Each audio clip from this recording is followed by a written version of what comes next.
Pare, may daga.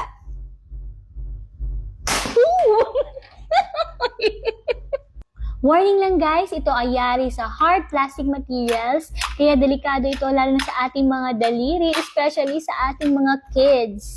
At paglalagyan nyo nga ito guys ng pagkain, bubuksan nyo lang ito, at ayan guys. Hindi na kasama. So, lalagay mo lang dito guys yung pagkain, meat or palaman or bread, kahit ano nakakainin nila. Diyan nyo lang yan ilalagay guys. Diba safe lang? Tapos i-close nyo na rin siya. Para pag opening nyo, ayan. O, diba?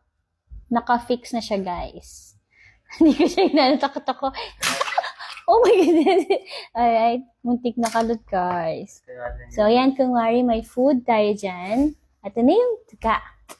So, nalagay na siya. Napaka-sensitive ito, guys. Oh.